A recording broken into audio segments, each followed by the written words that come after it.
Hello and welcome to Watch Our Crappens, a podcast about all that crap we just love to talk about on Bravo TV. Although in this case, today we're talking about something on Max, because we're talking Chimp Crazy, episode 3. I'm Ben Mandelker, and joining me today is a man who would never hide a chimpanzee in his basement, at least not that I would think.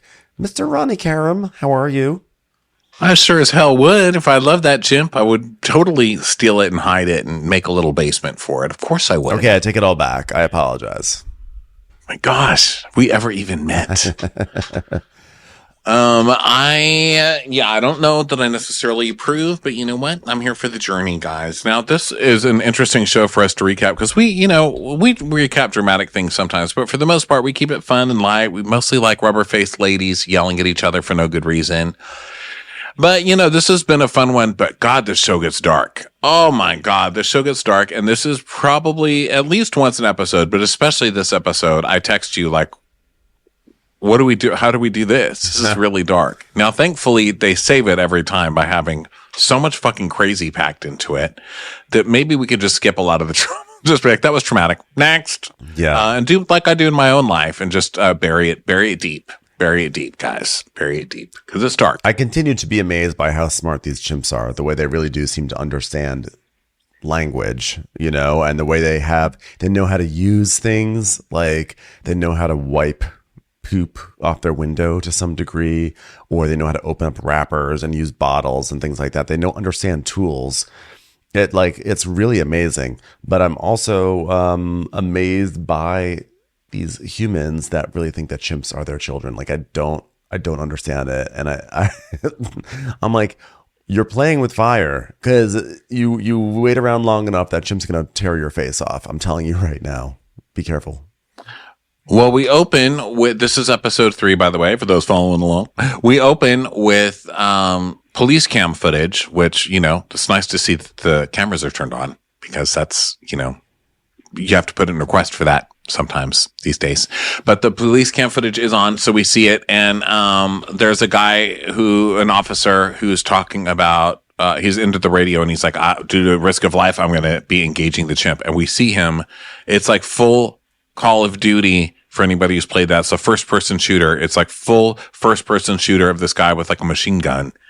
Right. And for lack of a better term, because listen, obviously, I'm terrible at Call of Duty. Like that's one of those straight things where the gay really shows, where I'm like, this should be the most fun game on PlayStation. Everybody loves this game. No, not.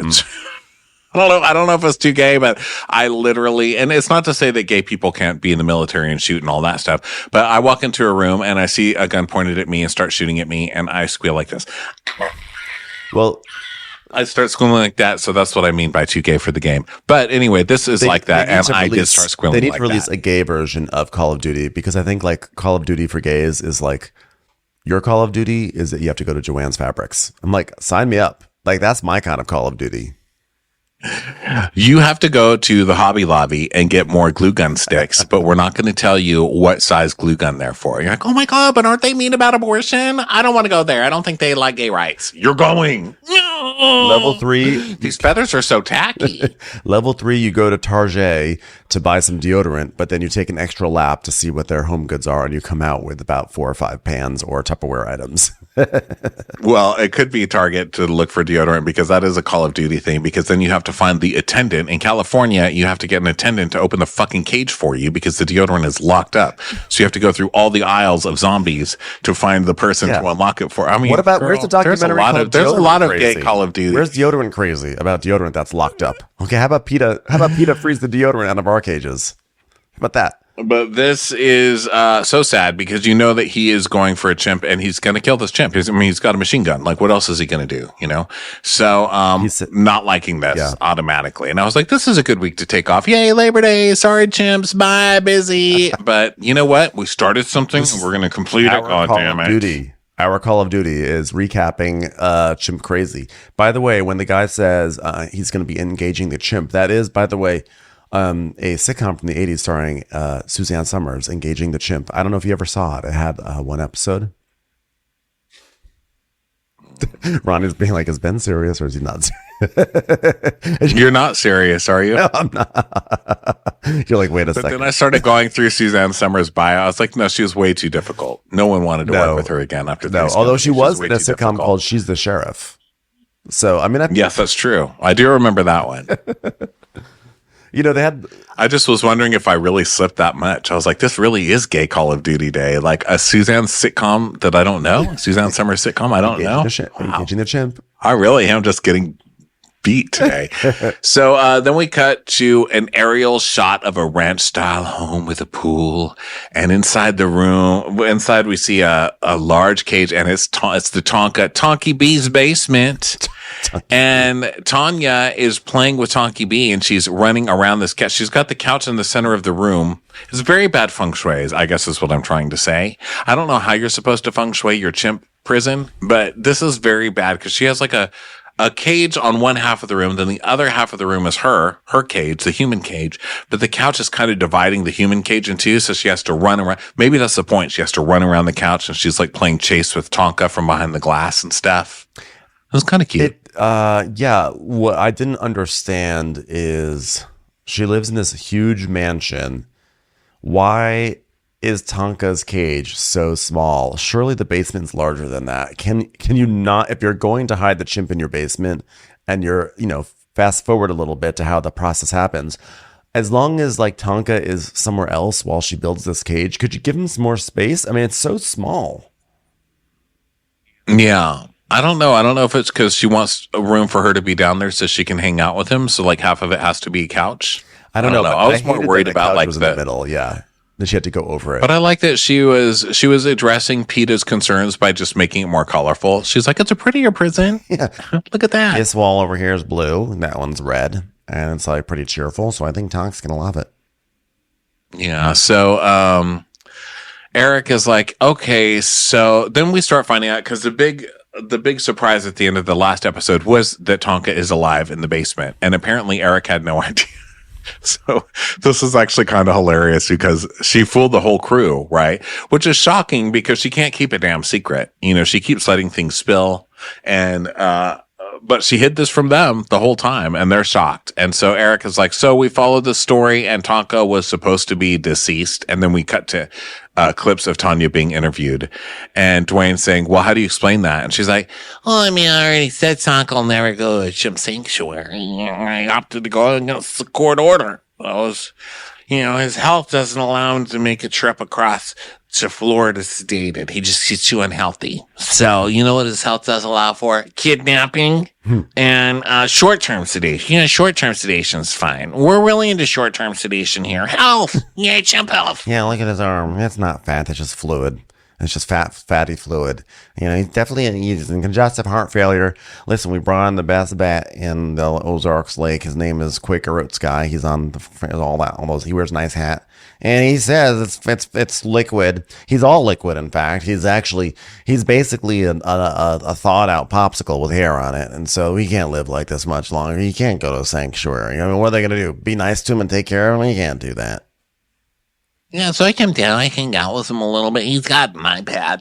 And it's not a real iPad, it's a kid iPad. Stupid people iPad. It's an iPad, but he has internet. He has his own email account. I don't really know what he's going to do that. Probably try and order a real iPad. With it really. Honestly, these things are really smart. Yeah, I hope he doesn't send an email, but if he does, I mean, it is what it is. So, if by accident I may have ordered like a 75-inch TV, I was like, well, my monkey ordered it, wasn't me, so it doesn't mean the full refund, but I'm not going to give you the TV back. I don't know what happened to the TV. The TV's deceased. You're the ashes of the TV. And so she hands him a cloth through the cage, and she's like, all right, well, you need to clean the window now, Tonky. Oh, Jesus. Over here, Tonky. He threw poop at the window. So now he's got to clean the poop off the window. I mean, it's cause and effect, Tonk. It was like we were talking about. Over here. Come on, Tonk. Right here, Tonk. This way. Here's your poop. Here's the poop tank. And Tonky's just like wiping the poop off his cage, like, damn it. Why do I just keep doing that? I keep telling myself, today's the last day I'm throwing poop at the wall. And then I do it again. And here I am. My own worst enemy. Am I right? So now we cut to Eric watching this footage. And I feel like half of this episode is Eric trying to explain to the audience why he kept on filming. It's him being like, pretending like he's having a moral quandary when what he really wants to do is like, oh shit, this is going to be a great documentary, but he has to pretend like he is not sure what to do. I'm like, you know what you want to do. You want to make a movie that's going to become a viral hit like Tiger King. There, you have no moral qualms about this situation. I don't believe for a second, but he has to kind of be like, oh my God. What do we do? I mean, this is insane. I mean, this is the craziest story ever. What do we do? Maybe we should say something. You heard me, America. I have a guilty conscience, right? Okay, keep filming. Keep filming. Let's think about this really, really deeply for at least another 3 weeks, guys. Okay. So they're like, let's call Dwayne, the fake director. So they call Dwayne, and Dwayne's like, yeah, things are getting a little strange over here because now it's taking a kidnapping turn. So, guys, have any plans on how we're going to handle that? And Eric's like, well, first of all, most important thing, is Tonka okay? That's what we really care about. You got that on camera, right? Is Tonka okay? I care about Tonka's welfare right now. Okay, right? Okay, let's keep going. And Dwayne's like, well, I don't think he's being abused. I mean, he's in a basement, but I mean, under the circumstances, like, when is he not in a basement? You know what I mean? I mean, it's a cage. It's an underground cage. Is that great? No, but he's kind of always in a cage. I don't know. How am I supposed to take this? Okay. Is this a human?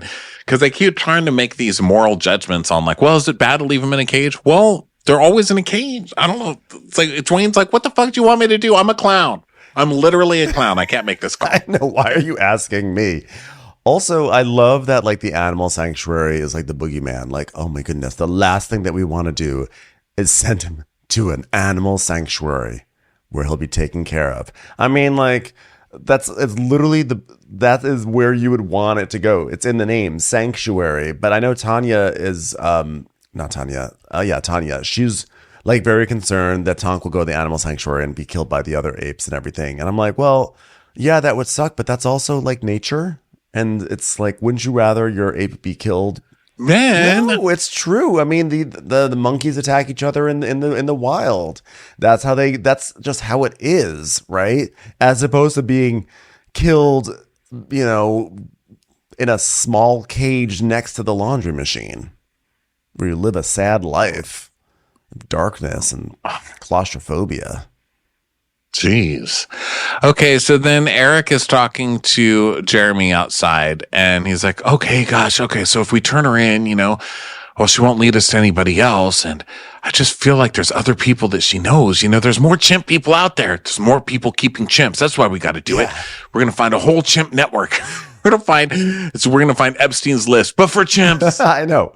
That's got to be out there. Yes, so we can't stop now because we're going to blow the lid off a secret network of chimp people, right? It's like, sure.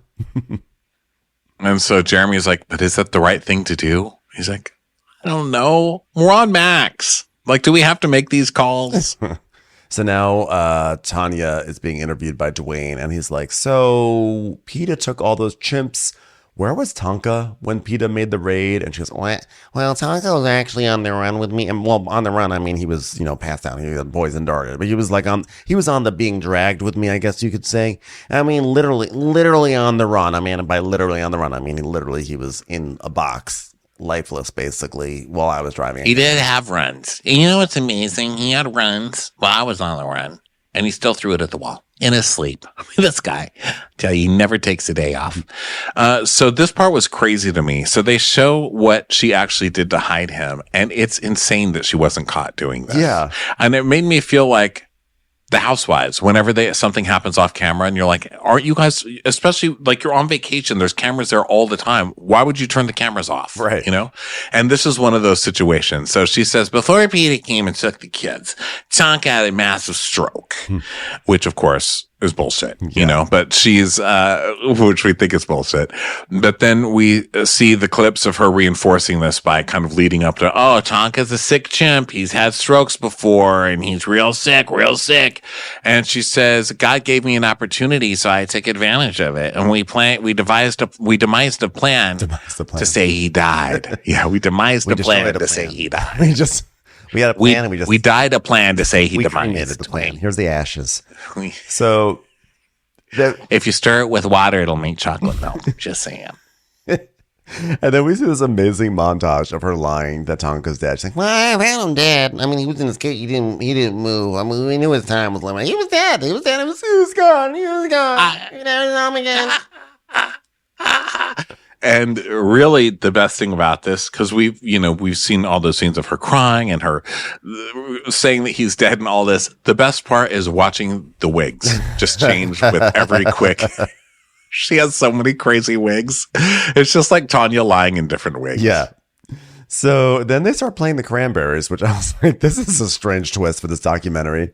And she's like, "Well, the night before PETA came and took the chimps, and after the film crew left, Jerry and I started preparations to get Tank sedated. It took us till 3 a.m. And, we kept them throwing poop at us. And I was like, Tank, come on, Tank, you got to clean that up.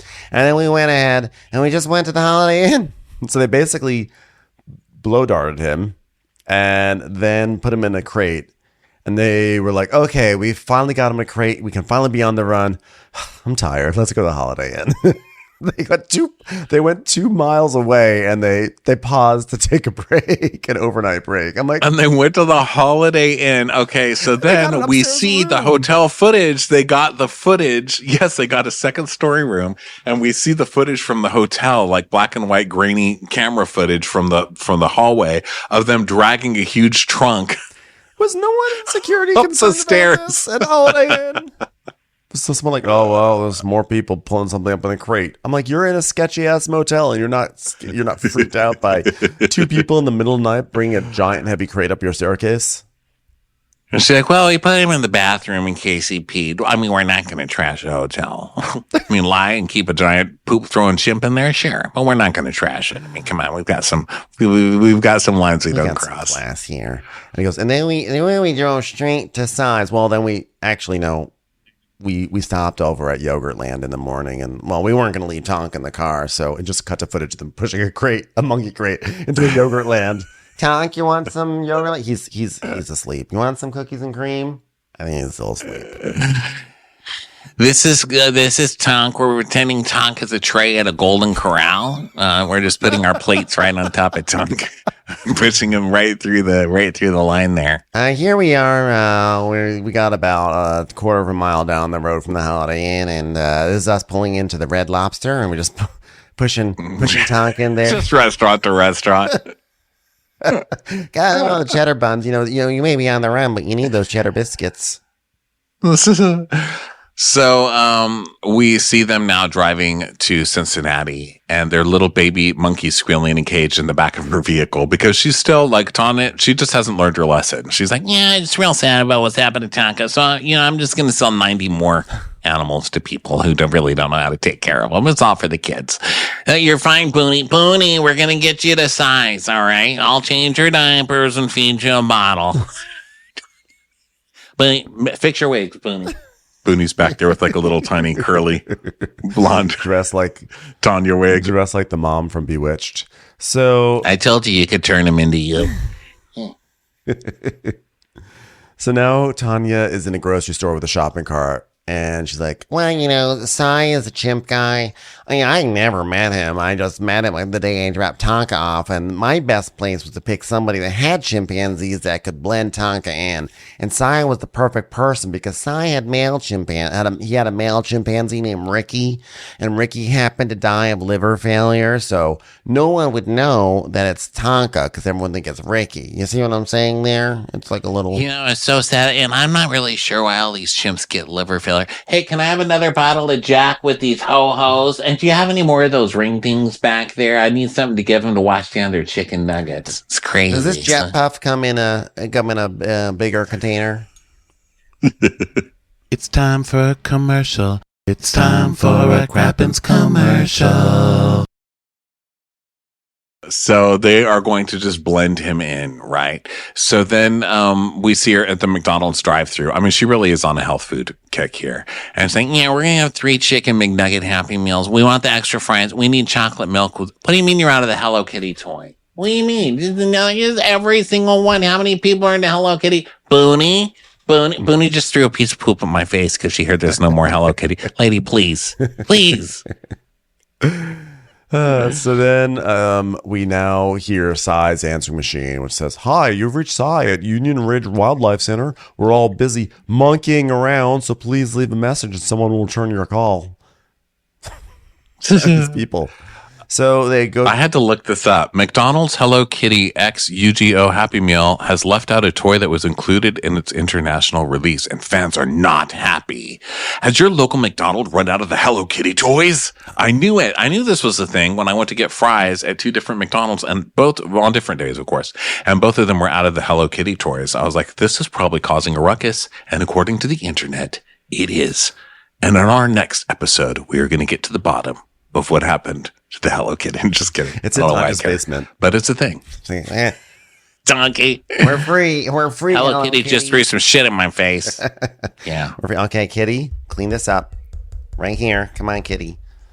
So they infiltrate this place. This is Cy's. We know Cy's trouble, right? Because we see Cy, and Cy is wearing a bright orange jack-o'-lantern shirt. Nothing good ever comes out of people wearing jack-o'-lantern shirts. I'm telling you. Nothing good. Yeah. People who like Halloween. And he's got like the big. It's dangerous. I think he has like the big earring hole things in his ear that looks like they're like giant shoelace holes. And so he's there. And so then Eric is on the phone with Dwayne, and Dwayne's like, well, she was just trying to figure out where to take Tonka to. And then Connie Casey suggested Cy. And listen, Cy's not open to the public. He's a private collection. He has like some tigers. He's got other stuff. He's got chimps. And then we start seeing just all of the animals that he has. This guy is a pack rat, but of like a living pack rat, a life form pack rat. Everything but pack rats. So they're in there, and Tanya's like outside, like the chimp area, and they're like, and she's like, I hear him. Yeah, they heard that I'm here. They know me.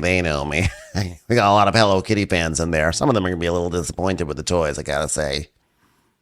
Yeah, and they are going crazy. And she's like, hey, girls, you're my favorite girl. Give me a kiss. Give me a... What? No, I don't have the fucking Hello Kitty. Wait, you're just a bunch of fucking users, right? No one's getting the Hello Kitty, all right? Everybody's screeching out right now. And Cy keeps on walking around. Like, these chimps are going nuts. They are banging on the cages. They're screaming. They're jumping around. And he keeps walking around going, shh, shh. I was like, could you not condescend to these poor animals? That was funny. He's like, be quiet now. Be quiet, wild animals. Shh, be quiet, guys. She's like, they look good, Cy. And he's like, this was an opportunity for me to do something for someone that I'd want done for me if I was in the same situation. Oh, no. No, Cy. That's not what I want to hear, because you know Cy's ass will call you. Mm-hmm. You can be like, hey, Cy, thanks so much for the ride. And a week later, Cy's like, I've kidnapped some chimps. Can I leave them at your house? Yeah. But I gave you a ride. So he's like, I just like, I'd seen some of my own friends in Ohio lose their animals because they weren't willing to, adjust to new rules and regulations. And Tonka was here for at least 6 months, and Tanya drove here regularly, even for just an evening. And she's saying, yeah, we didn't know the connection between Cy and I, so it was perfect. So when we came to Cy's, we were very careful. We would always be doing transport to somewhere else, so they would have to have followed us for many, many thousands of miles. Which is like, by the way, Peter, why did you not hire like a private detective? This seems like the easiest thing to trail someone. To like, if she's driving to like Ohio, is that not strange? Just pay someone to trail. Well, we have to also remember that PETA is not the FBI. You know what I mean? Like, they're just some organization that's like trying to help the animals. They're like, we'll file a lawsuit and follow through. But I mean, through a lot of this, I'm like, why has PETA not tapped her phones yet? Yeah. How have they not found her? Don't they have fingerprint scanners anywhere? I mean, what is with the heat wave scanners? Am I right? Like, I read the news so much that I'm like, how have they not caught her? But they're really just, like a charity organization. Yeah, but they're like, they're not really supposed to be following them around. But I see what you're saying. I mean, it's like that Jared guy who's like, we have done everything that we can. We have searched high and low. We will search deserts. We will search oceans. No, we haven't looked into we're not house. going Why would we do that? Yeah, we don't let him go. It's smelly. It's smelly in there. So It feels like PETA is trying to commission like 23-year-olds who have just graduated from school and don't know what they're going to do with their lives, and are like, hey, can you go find the chimp? And they're like, yeah, man, this is super cool. And they probably like look for like 2 hours every day, and then they give up and do something else. Like, it's like, throw some money at a real private investigator. oh, it's like, I'm just here to spray Kim Kardashian with spray paint. Yeah. Just give me that job. So we find out about Sai while Tanya is feeding the monkeys their Happy Meals and saying, here's your sauce, and just throws a closed sauce, and the monkey grabs the sauce and like, yeah, honey mustard. And we learned about Sai, and he tells us the Union Ridge Wildlife Center provides sanctuary to animals that are being displaced. I'm looking into expanding with great apes. Here's our project. And he shows Tanya this huge project. It's basically like a hamster tube, and it's hamster tubes going all over the place in rainbow colors. And he's like, I want it to look like a hamster cage, even painted these obnoxious colors. So he's going to build this giant cement, like hamster cage for the apes to jump around in, but it's all cement. So it looks like a nuclear reactor. And I don't know how he's going to get the money or the zoning approval to build the structure, but like, this is his dream. He says, well, as we gain some creative funding sources. I was like, well, what does that mean? Some creative funding sources. And he goes, yeah, well, once we do it, we'll get 24 chimps in there. And she's like, that is amazing, Sai. And he's like, yeah, I really had to sell Tanya on trusting me because, I've made choices that have really screwed that up in some people's minds. Just Google me, Sai Viestra. I was the township fiscal officer. Oh my God, this fucking guy. And then they start flashing all of the shit that Sai has done. And he tells us, I got hooked on buying random things off of auction sites. And then when I ran out of money, I started spending township money. I always was going to put it back, but it got really out of control. And we see a list of stuff that he's stolen. He stole but bought off an auction site. He bought a snow cone machine and a wildebeest. What else did he buy on there? It was just like all sorts of random ass stuff. Like, he was keeping eBay alive, and he dipped into the town funds, and basically he had to pay $340,000 or else, go to jail for 9 years. She goes, yeah, they're throwing the book at him per se, I guess. So then they're just like playing back with the chimps. Like, this is just like, oh yeah, he's just, financial mismanagement, sort of low level criminal here. And now like Sai's clipping the chimp's nails and everything. And Dwayne's like, you're already in trouble with the law. So then you help Tanya defy a court order. Does that worry you? He's like, no. Great. I love that people's judgments are really in fine order here. He's like, look down at that snow globe you're eating, that snow cone you're eating. That was stolen. Are you scared? Are you? Yeah. And just remember, if I hadn't stolen it from the rich, you wouldn't have had a snow cone right now. So you're welcome. So then we go to Jared Goodman, the PETA lawyer, getting ready for an interview. And we cut back to Tanya. And she's like, once I announced that Tonka passed, Jared Goodman, a little fucker attorney at PETA, contacted me. One proof. So I was like, all right, I cremated him. And we see her holding the Nesquik ashes. And then we cut to Jared, and he's like, we knew that there was no real basis to believe Tanya. But frankly,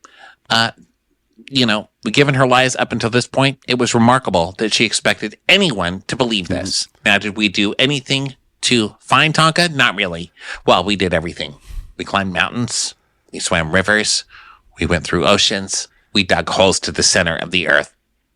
Did you look in the windows of her? No, we wouldn't look in the windows. Well, we didn't look in her house. She's a disgusting human being. Well, when she drove off in the middle of the night, did you follow her? Well, no, I mean, it's ridiculous. I mean, she clearly was just going to the 7-Eleven. Why else would you go off in the middle of the night? So no, we didn't follow her at all. So then Tanya's basically like, well, we needed some ashes. So I'm like, okay, where am I going to come up with the ashes? And then we see them standing over Ricky, the chimp's tombstone. And Sai's like, well, it was so important to me to help Tanya protect her relationship with Tonka. So I said, I've got Ricky out here. So what better purpose for him to be part of this greater scheme of things? So they basically exhumed Ricky the chimp's bones. And he goes, and he was 80% decomposed. What the fuck? it was mostly there. Mostly bones. And he goes, now, it was mostly just decomposed. Mind you, now, I had already removed his head, because I wanted to preserve his skull. Oh, well, naturally. He's like, yeah, obviously the head was gone anyway, so hope they're not looking for that. Yeah, well, when our home by the lake was ready, when we were done building a tiny cage for Tonk, we went to pick up Tonka and Rinky, and so then we have a chimp body in the back of our truck, and with a fugitive going all the way from Ohio to Missouri. I mean, if they'd stopped us for any reason, they would have thought, that was a human remain, because they would have thought we had killed someone. I'm like, yeah, and they also would have been like, why do you have a sedated chimpanzee in your trunk too? I know, it's like, yeah, like a Jeffrey Dahmer thing. And they're like, ha, ha, ha, ha, ha, ha, ha, ha, ha, ha, ha, ha. So then, I have questions. So those ashes were just cake mix, right? They weren't actually this other chimp. Oh, but it sounds like they actually did make chimp ashes. Because there were no bones or anything in the ashes. So that's weird. And were they keeping this chimp to just bury in the backyard in case they got questioned more? They could say, well, we didn't actually cremate him. He's buried in the backyard. I don't know. I'm so confused by this whole thing. So anyway, Tanya is now talking to Tonka through the cage. And she's like, oh, God, this house is perfect. It's off the road. There's a rural area. No one bothers you. And he's so quiet. I mean, even though there's people here constantly, they had no clue there was a chimpanzee here. People spent the night and didn't know there was a chimpanzee here. Cut to everyone who stayed at Tanya's house. Did it sort of feel like there was a chimpanzee there? Yeah, it did. Oh, it's just Tanya's. It's just Tanya's house. So, so then we now cut to Tanya's son, Justin Range, and he's like, yeah, she even kept it from me. He basically is like, yeah, I didn't even know. And then one day he's like, I came downstairs and was like, holy crap. He's like, yeah, it's really stressful. You have to really watch your P's and Q's when you start talking to people, because in all intents and purposes, he's like a fugitive. It's like walking on eggshells, man. Like, while it's worthy cause for this boy, like, God, it scares me. It's just afraid that she might, get too caught up in this and not worry about herself, because that's how she's been her whole life. I'm like, oh, I would also be worried her face may get ripped off. Yeah, and it's an interesting way to look at it, because this whole thing is kind of her just worried about herself, right? Yeah. It's kind of guised. It's, it's kind of masked under this, I'm doing it for the chimp, but it's like ultimately a selfish thing that she's doing. Yeah. And she's like, yeah, I think God has plans for everything. And I think mine was to be a caregiver. I was like, well, maybe try your son first. I don't know. So then we see some footage of Tanya's wedding. And she's like, I got married when I was young. And it's like flashback to Tanya. It's like, whoa, what the hell's going on here? And we don't really see her husband's face, but she's like, I got married when I was young. And my husband was quite a bit older than I was. And yeah, he didn't believe in women working, so like, oh my God, this poor kid. Yeah, and so we see that she became like her husband allowed her to become a foster parent, and so then she wind up at 19 years old. She was a foster parent, which feels really young to be a foster parent, and she wound up having 75 foster kids over the years, and she had actually. She wound up getting a foster daughter who had fetal alcohol syndrome, and she's like, yeah, and the judge was like, you sure you want to take this on? Because she'll probably never be a productive citizen. I think, you give me that baby. Why would I change that now? So she took over. She actually had a biological son. So she was constantly taking care of helpless children, essentially. Yeah. She may have fetal alcohol syndrome, but from now on, she's only going to have chicken nugget alcohol syndrome, because she's going to get a lot of chicken nuggets. I love chicken. Get over here. I'm going to love you with chicken nuggets. She's actually such a good lady. This whole thing is confusing, I guess. It's just so not easy to paint a villain as. Right. I mean, I know I keep saying that through the whole thing, but I'm like, wow, because I feel like it should be so easy to not like this person or just judge her and be like, You suck. You're doing the wrong thing. And it gets easier by the end of this episode. But at this point, I'm just like, that's a good lady. I love you, Tom. Well, she's sweet to the animals. She's very sweet to them. But again, she is really putting her needs and her wants above what the animal needs. And she's warped her narrative and her reality into thinking like, no, like an animal sanctuary will not give Tonka what he needs. I'm the only one who can say what he needs. And she's making these medical assessments based off of no experience whatsoever. She's just saying, oh, he has, congenital heart failure or congenital, I think. And she's just sort of saying these things. And she talks about a vet that we never hear from or see or whatever. I don't know. Like, she's not. No, I know. I get it. But she seems so saying, nice. Like, it is a very conflicting depiction of a person. So Justin is talking about his childhood, and he's like, oh, well, no. First, she talks about raising her kids. So she had all these foster kids. She ended up adopting her daughter and then had her biological son. And she says, the two kids were the most important thing for so many years. And then, they started doing their own things. They started, getting involved in soccer, walking. They started walking, so they were able to just like get up and walk away from me. That was something. They started talking and saying, bye, Mom, and going out the front door. I wasn't going to have that anymore. So, I definitely felt like, I'm alone. And so then it cuts to Justin, and he's like, yeah, I remember the time she picked me up from school, and I noticed little premature diapers in the back. And I said, am I having a brother or sister? And she said, yeah. Kinda. And then life just started revolving around monkeys, like if I had a school function or whatever, she just wouldn't come because she had to take care of the monkeys. So that wasn't great. I mean, did I feel abandoned? I mean, no, but like, where do I fit into the picture, You're out of it, kid. Come on, make room for Tonk. So, I mean, the kid's so sad, and he's so sweet and supportive of his mom that he's like, I just understand that's how she is, and I try not to take it personally. But you can see that it really hurts him because he even is kind of like making himself look like a chimp in a way. Like he's growing his facial hair like on this part of his face only, like to look like Curious George a little bit. He looks like a little baby Donkey Kong. I love him. I just want to hug him. It's just like trying to make himself good for his mom. He's like eating a banana. He's like, I don't mind. My mom doesn't have to pay any attention to me. Did you show poop at me, you little fucker? And he's basically saying, I get in trouble. He's basically saying, like, yeah, she literally said, I care about these monkeys more than I care about my kids. And he's like, wow, that like really, he's like, it hurts, but he's also like, my mom just feels like no one needs her, and like she needs to feel needed. And the monkeys are basically, they're like children that just never grow up. So they always need her care no matter what. And, he basically is ultimately supportive. He's like reluctantly supportive of his mother. And he sort of has empathy that she has this deep need to be needed. Which is, very sad, very, very sad that like we all want to be needed, I think. But like maybe we're okay if we're not needed by a chimpanzee.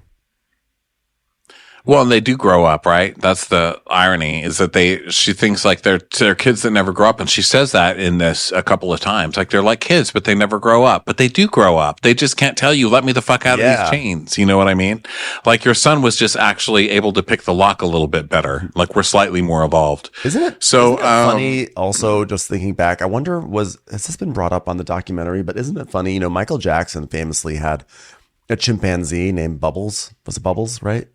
And like, Michael Jackson, like a big part of his persona was that he wanted to stay like in a state of childlike wonderment. He himself did not want to grow up. He had Neverland Ranch. He, invited lots of kids over for, whatever reasons. But his whole thing was he just liked he wanted to be a kid. He wanted to stay a kid forever.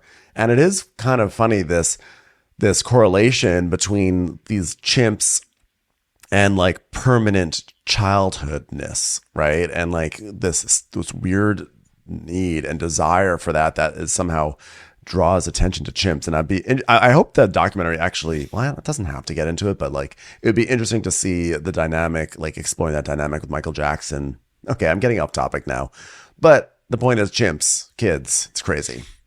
Well, his chimp Bubbles ended up at the Center for Great Apes in 2005, and he's 41 years old, and he's had a lot of freedom at the sanctuary. See? So there you go. So he's okay. Yeah, he's okay. But yeah, there is something about it, like we talked about with Joe, what's his buns, who is crazy from Tiger King.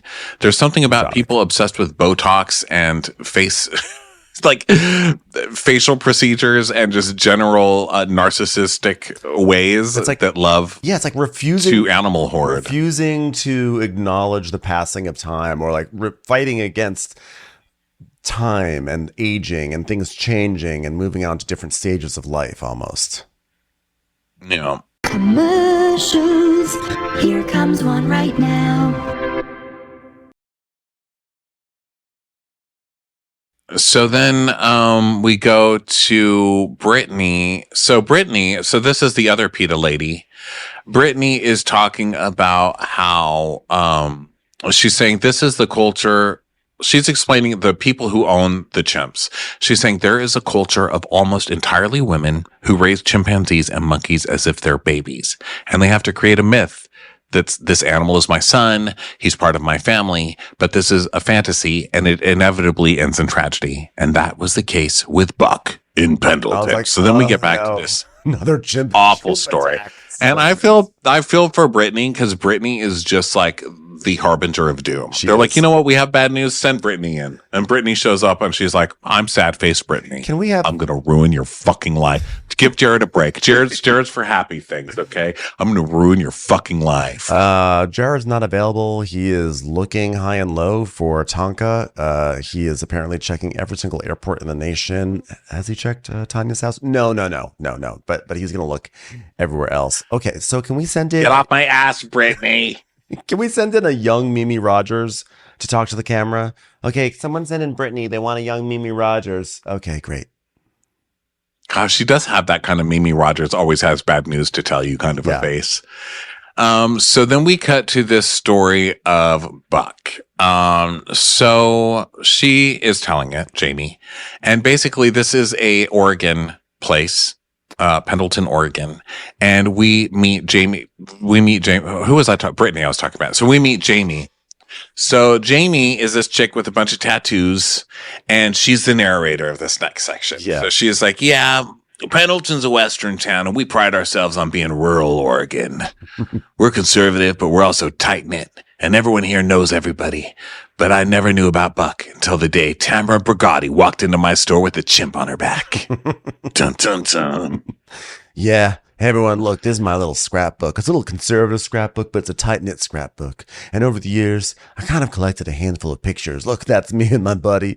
Hey, that's me shotgunning a Slurpee at 7-Eleven. Hey, look, that's me. That's Buck on my backpack. Now there's Buck's shotgunning a Slurpee. We had a lot of fun. My little fella. So this basic thing is this lady Tamara, who I love this. Tamara, this evil woman in town named Tamara, had this chimp. And she started taking it around, and everybody in town loves the chimp. And you see pictures of everybody, basically. It's like the guy at the Pet Boys taking a picture with the chimp. You know, the lady selling Frosties at the Wendy's taking a picture with the chimp. You know, guy unclogging a toilet taking a picture with the chimp. Like, everybody felt like it was their lucky day if they got to meet the chimp. And then we meet, Robert? So Robert is her, who's her son? Well, we meet a bunch of people, and I also don't know why we meet so many people for this story, but we do. We meet a guy named Tandy, who was he worked at Domino's, I guess, and he's like, I never delivered to a chimp ever before, but when I got here, he would take my hands and we'd jump up and down. He loved the pizza. I'm like, please put that on your Tinder profile. And then one guy's like, we go down to the tavern and Tamara'd bring Buck down to eat with them.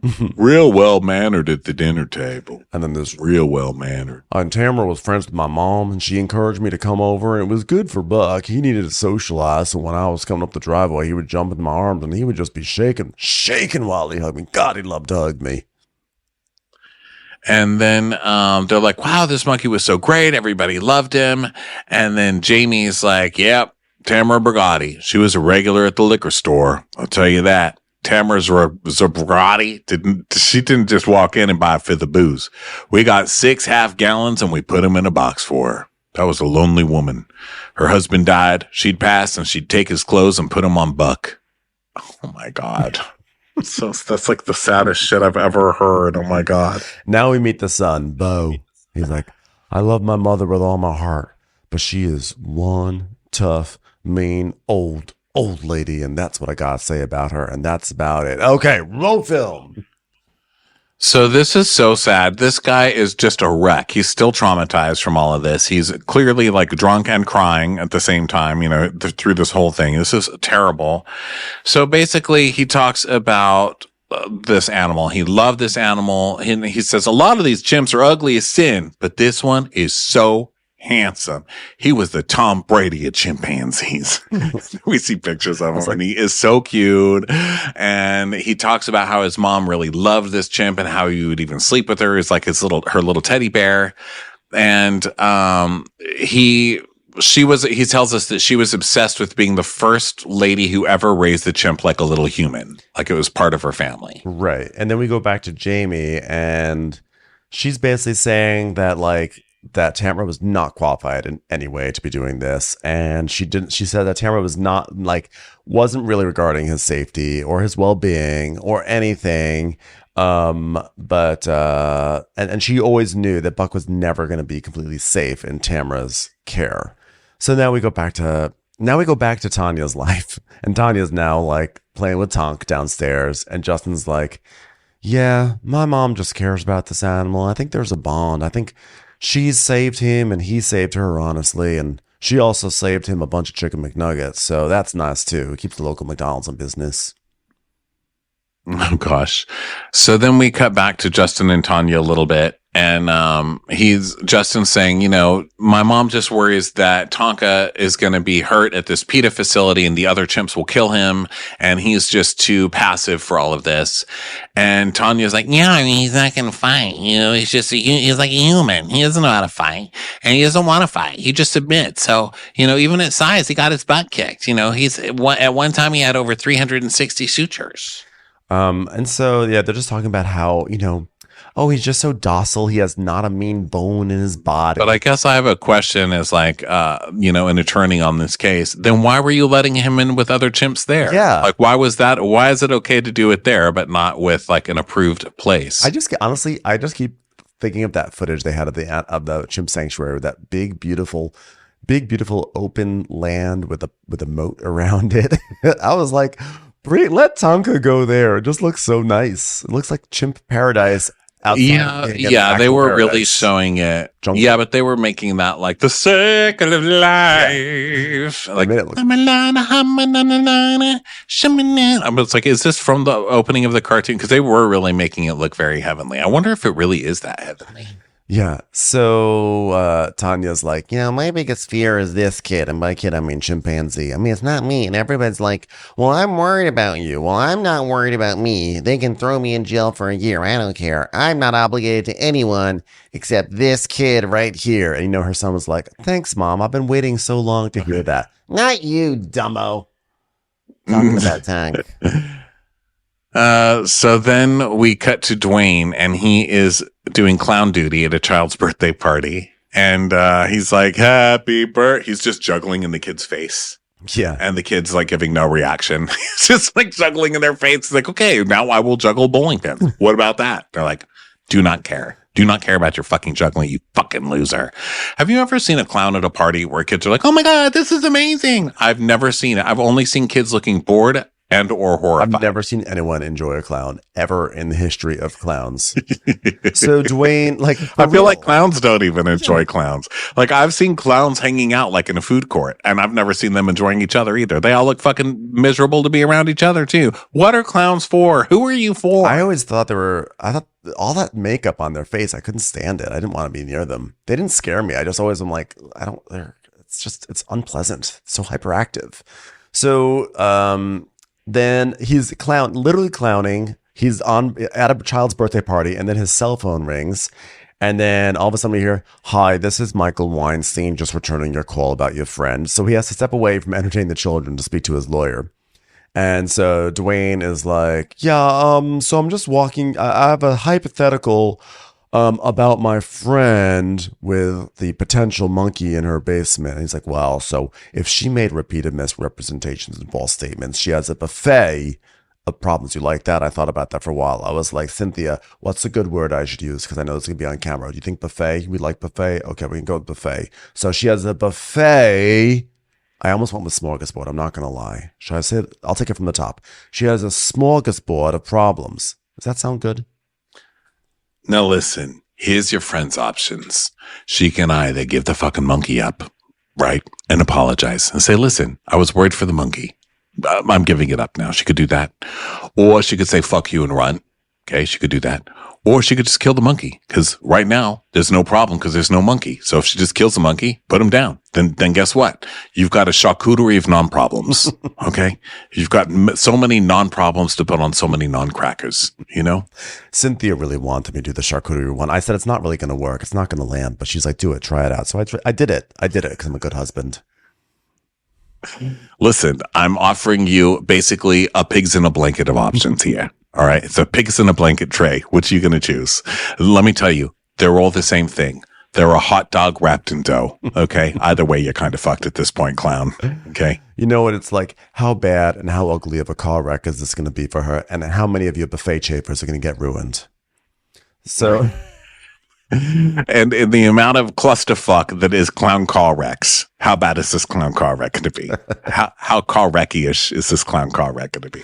So yeah, it's not looking good. And when he said, yeah, she can just like get rid of the monkey, just kill him, I was like, what the fuck? What kind of thing is that to say? Dun, dun, dun. Spoiler alert. So then we see, Jared. Tanya in the room. Oh, sorry. Oh, no, yes, sorry. We're with Jared. Yeah. We see, Jared speaking voiceover and, he's like, wow, PETA has been exhausting a lot of resources to find Tonka. Okay. And after the beginning of 2022, we put up a $10,000 reward. And Brittany's like, if Tonka's alive and still stashed somewhere, there are people that know it.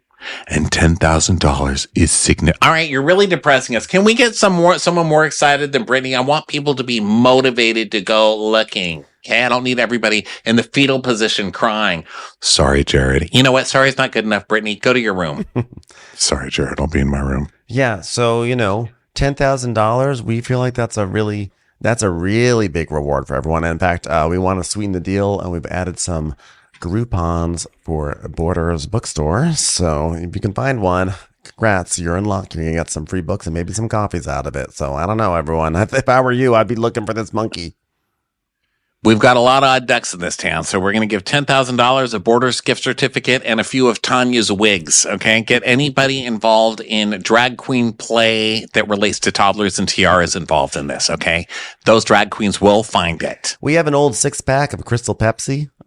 Some people might like that as just a keepsake. Want to build a collection, maybe start your own museum about soft drinks of the past. So we got that, and maybe a box of McPizza from McDonald's. Just saying, we have a lot to offer you guys. So Brittany's like, people who own exotic animals know that we're a threat to them because we know their secrets. And Justin's like, yeah, I mean, it's scary. One of these days, someone could come banging on our door asking for the monkey. And Tanya's like, yeah, they're sending vigilantes out. Vigilantes to steal our monkey. You are the vigilante. Give your damn monkey up. I like Brittany saying, people who own exotic animals know that we're a threat to them, and we know their secrets, except the very obvious places they may be stashing their exotic animals. God, where could it be? So then we cut back to Jamie, Buck's former nanny, and she's getting a tattoo. Gee, I guess what the tattoo is. Sorry, I sneeze. Guess what the tattoo is? What? I think we see it yet. Okay, so then Jamie's like, this doesn't get easier as long as the older I get, it still doesn't get easier. And she's like, I took care of Buck for 7 years and it started just being buddies, but then I became sort of his nanny. And one of my favorite moments, God, I will never forget this. I gave him chewing gum. I mean, he was just so happy. And then I put him in a bath one time and he wore shoes. And I said, what are you, crazy? You gum chewing, shoe wearing bath taker. God. And then I realized I'd actually just given the gum and the shoes to Tamara. It was a huge mistake. But by the way, I feel like it's not safe to give chewing gum to a chimp. Like they don't know. I think we're beyond that at this point. Did they not? I don't know if the chimp knows about how swallowing gum could be so dangerous. I'll tell you what. I hope he doesn't have caps on his teeth because he was really like, Yeah. and I was like, that could cost $1,000. You know, that's what I was thinking. I was like, these chimps are obviously not at middle age yet. They're not worrying about the important things. So then we go back to Tamara's friend, Robert, and he is on the phone with Tamara. And, Robert's like, Tamara, you do not want to be involved in getting Buck's story out. This is Tamara, the kind of evil old lady, Buck's mom. So this guy's like, do you not want to get involved in telling Buck's story? Because it's going to get told, Tamara. And if you're not part of it, and she's like, Oh, yeah. Nobody better tells that story or they're dead. See it clear. Keep your head down. Anything like that going on, I'm going to take food out of their children's mouths. I'll leave them homeless, and then I'll get angry. I was like, God damn, Tamara's evil no matter what show you put her on. Yeah. So then, Jamie's talking about how Tamara wanted to build like this enclosure and she was going to build all this stuff to benefit Buck's life. And there was photos of her on like bulldozers and stuff, and she was just she was going through the motions to make it look like she was doing stuff for Buck, but she wasn't. And then Bo's son was just saying how like basically Buck was sad. He wasn't in the jungle. He wasn't climbing trees or eating fruit or meeting ladies or getting into fights. He just was a sad, sad chimp. And then Tamara then went and had Buck castrated and then started putting padlocks around his neck because he's obviously too big and too strong and too dangerous to keep around, sort of just like, you get to hang out around the house. Like now you start to have to contain the animal. And like never does she think, maybe it's time for me to move Buck on to a place that would, is more equipped to take care of him. Yeah, this gets so sad. So basically, this guy is just miserable, this fucking guy. Every time they cut to him talking about his mom, he's just got so much devastation about his mom and how he was raised and all that. It's so sad. And then we find out that basically PETA hears about this animal and that she's having problems and she can't take care of it. So they're like, we to visit. We're going to get this animal basically. And we need to, and Tamara calls them freaking out and is like, listen, I'm worried. Why don't you guys just come check it out and you'll see that it's safe. So she makes a date, but then she cancels the date with PETA and she keeps changing the date to try and push them off so that they can't come see the animal. But, obviously it's PETA. They're not going to back down. I mean, unless she puts Buck in it somewhere very close. Puts Buck in a very obvious place. So then now we go back to Tanya and she's showing Tonka Instagram. He's like, hey, you like this? You like this? You want to see footage of, hey, look at all these chimps that are roaming around free. Here's some, look, here's a chimp playing outside. Here's another chimp playing outside. That looks good, huh, Tonk? You like that, Tonk? Here's another one. You like that, Tonk? And you just see Tonk. Oh, God, here's a lady throwing a tire across the street. Tonk, did you press swipe up on a CrossFit? Oh, God, now here's a lady lifting an iron bar above her head and dropping it and screaming, hoo-ah. God, Tonk, I told you don't swipe on CrossFit things anymore. I can't handle it. Great, now it's in the algorithm. Oh, God. God, got monkeys and CrossFit. God damn it. Then we go back to Alan Cummings, and he's like, well, if Tonya still has Tonka, if Tonka's alive and she's hiding him, then she's kind of trapped. What can she do? She's got this chimp. She really can't take him out and go for walks. Everyone will see her. And if that is happening, then she must know what a dangerous thing it is for her. So PETA are still observing. People are eventually going to find out. I've never met Tonya, and to me, she's a woman who's wronged and spurned and furious at her love being wrenched from her, being murdered, if you will. And I have great empathy for that feeling. And I love that chimp so much. I had the special bond. So I understand that she has that. I just, I feel like I truly understand how you behave crazily for what you consider to be your family. So he's going to put up another 10 grand to match PETA's 10 grand. So now it's 20 grand. Dun, dun, dun. So then Eric is still hand-wringing over, like, what do I do about Tonka? He's a filmmaker, and he's like, it's important for me not to overreach into the story, but, I don't know, the viewers need to come to their own conclusion, right? So then he's asking for advice from Peter. I'm in trouble, right? I'm doing the right thing. he's asking for his journalist friend's advice, Peter. And he's like, but we never thought in our wildest imaginations we were going to be in this situation. Like, do we turn her in? Do we follow the story? What would you do? And he's like, As journalists, we don't want to do something that's morally, ethically wrong, but we're looking at how we can act to get the story in. You have to have fuck it, of course, we're journalists. I mean, what the hell? Do whatever you need to do. Beat a baby. Get the story. Come on. I mean, what are you joking? You've already got 30 hours of this woman in a nail salon getting her lips filled at the Pep Boys. I mean, you can't let that go, man. Get it out there, no matter how. I mean, is there a greater good? Well, we think there might be a chimp network. That's good enough. That works. You're good. You're safe. So now Tanya is still scrolling on Instagram and she's looking at something. It's, Oh, yeah, Keely. Guess what Keely says? She says, "Up yours, PETA." God, I love Keely. So good. Oh, the cover right here, Variety Magazine. This little bastard. Look at this article. This is all bullshit. It's Jared. This is Jared here. You know what they should say? Little pipsqueak fuck face of the year. That's who he is. Hey, there's what we need from you, Variety. All right, this little bastard. Look at this article. It's all bullshit. He doesn't care about Tonka because that movie was done. This Alan Cumming idiot. That movie was done in 1997. He didn't even know anything about Tonka. He never offered to come visit. He never bought him any presents. You know what? I'll tell you one thing that Alan Cummings never did. He never threw some honey mustard in a packet at Tonka's face. I'll tell you that. You think I believe that story that he thought that Tonka was in Palm Springs on a gay ranch somewhere retiring? Bullshit. He didn't care at all about Tonka. So then He's just being paid by PETA to act like he cares. So that's it. They said, who can we get to change hearts and minds all over America? A guy from a movie in 1997. PETA. Surely that'll do it. Give him $100. Let's see where this goes. Dwayne, it's Tanya here calling you. Okay, PETA's out to destroy me. I have pissed them off to the highest extent that you could even piss them off. Okay, they would literally send a hitman after me. I swear to God, if they thought they could get by with it. So Dwayne's like, yep, I mean, you're under a lot of pressure. It's $20,000. I mean, 20,000, half of it's from Alan Cumming. That is amazing. God, I was about to tell the clowns about that, but God, they get violent. They get real violent. I mean, I don't even know if they care about the money, but Alan Cumming, I mean, he was one of the greatest MCs of all time. Well, it's really bad. I mean, now it's viral, and now $20,000. You don't know who to trust. You don't know. You don't even sleep at night. And you wonder, is someone going to knock at the door? People going to drive up to my driveway just because they could get a glimpse of the chimp? It's scared. I almost feel like I'm the victim here.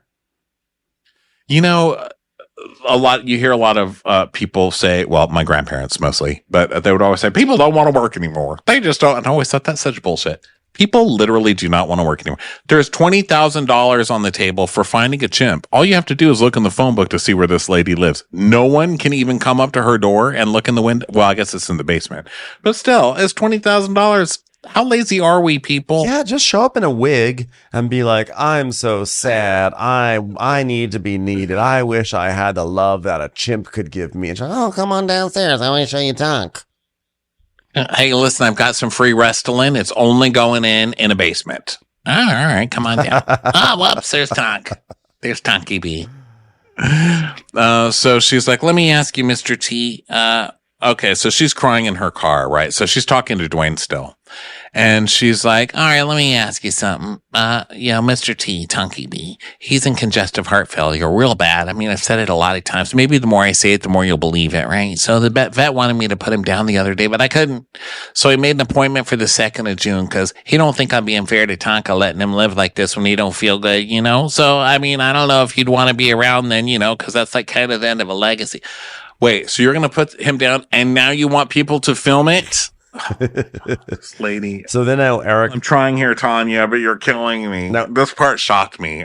So now Eric and Dwayne are talking, and Eric is like, she's killing the chimp. And Dwayne's like, yeah, she's going to euthanize it. And Eric's like, is the chimp in a really bad shape? And Dwayne's like, well, again, let me just remind you, I am a clown. And so I don't have a professional assessment on this, but yeah, it looks like the chimp's not doing so well, but that might also be because the chimp is confined to a tiny cage in a basement and isn't in its natural habitat and needs, could probably feel a lot better if it was outside and eating better food. And Eric's like, says she would really kill the chimp just to make her problems worse. And he's like, well, if there's not a chimp, there's not a problem, right? And that's like Tanya finally got that, you know? So Eric is like, do you think this sounds awfully similar to the chimp in Pendleton? And he's like, yeah. So then we cut back to the other story that is so sad. And Bo's like, I don't know a lot about PETA, but they do like to take animals from people. And my mom just said, fuck you, I'm going to do this to the end. So he tells this story about how she wanted him to move up to help take care of the monkey. And he was like, oh, hell no. So she got her daughter to move in with her to take care of this animal for a while. And they had a thing that they would get every morning. They would go have their coffee together. And there was this way that they would lock the doors every single morning. Well, one morning they didn't lock the door properly. And before you knew it, the chimp attacked the daughter. Yeah. And like, it was like a big bloody fight, and like the chimp like bit out parts of like her leg and stuff like that. So then 911 gets dispatched. 911 comes in. We see the body cam footage. They have to, they shoot Buck, and then they are taking the daughter, but she's alive. The daughter is actually alive, but it's wild. And thankfully they blur everything out. We don't actually see the monkey getting killed. They blur out the daughter, who's like just in like, thank God. I mean, they did blur out enough that, we're still like horrified by this whole thing because there was body cam footage and stuff. But we also hear her on the phone with them. She's really calm, and she's telling them he's gone haywire, and you have to shoot him in the head. That's the only way to get him down. Shoot him in the head, shoot him in the head, shoot him in the head, over and over and over. I mean, it's painful. Yeah, it's wild. So then, so we come back. And Jamie's saying that he thinks that Buck is a victim of circumstances, and he says that like he's a victim of humans, and he's just like really, or I'm sorry, Jamie is the nanny, but either way, everyone's just like, yeah, this was a fucked up situation. So now we're back with Eric, and he is driving, and he's on the phone. And he's speaking to what we find out is PETA. And he's like, we've got some really important information we need to talk to you about, because it has echoes similar to Buck and Tamara and Pendleton.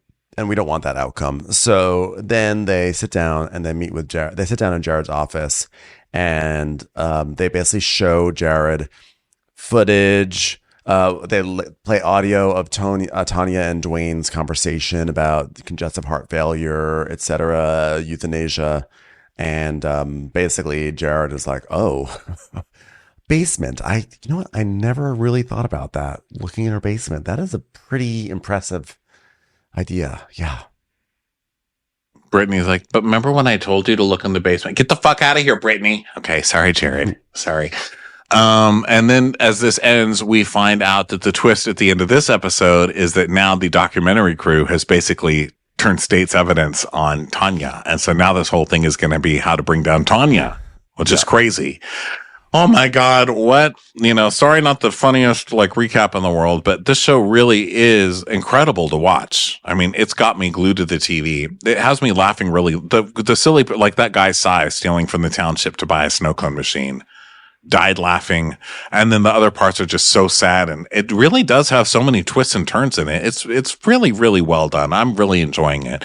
But sorry for not a ton of laughs, but what can you do with this? I mean, my God, it's a show. So anyway, everyone, thank you so much for... It's a thing. It's a thing that's happening. People are talking about it. So everyone, thank you so much for being here. And next week, we'll have the thrilling conclusion, part 4 of this wild documentary. And we will catch you on the next one. Bye, everyone. Bye. Watch What Crappens would like to thank its premium sponsors. Ain't no thing like Allison King. Ashley Savoni, she don't take no baloney. Strolling the park with Caitlin Clark. She's not just a Sheila, she's a Daniela. Itchels. Aaron McNicholas, she don't miss no trickolas. She's never scary, it's the Green Fairy. Jamie, she has no last namey. Hava Nagila Weber. Know Your Worth with Jason Kurth. Sipped some scotch with Jessica Trotch. She's always supplying, it's Kelly Ryan. Kristen the Piston Anderson. Let's give a kisserino to Lisa Lino. We want to hang with Liz Lang. Megan Berg. You can't have a burger without the Berg. The Bay Area Betches. Betches. And our super premium sponsors. Somebody get us 10 cc's of Betsy MD. We're taking the gold with Brenda Silva. Let's get real with Caitlin O'Neill. Don't get salty with Christine Pepper. Can't have a meal without the Emily Sides. Nobody holds a candle to Jamie Kendall. We got our wish, it's Jen Plish. She's not harsh, she's Jill Hirsch. She's a little bit loony. Junie. My favorite Murdo, Karen McMurdo. We love him madly, it's Kyle Pod Shadley. Let's go on a bender with Lauren Fender, the incredible edible Matthews sisters. Give him hell, Miss Noel. Ring that bell, toi Rachel. She's the queen bee, it's Sarah Lemke. Shannon, out of a cannon, Anthony. Let's take off with Tamla Plain. She ain't no shrinking Violet Kuchar. We love you guys.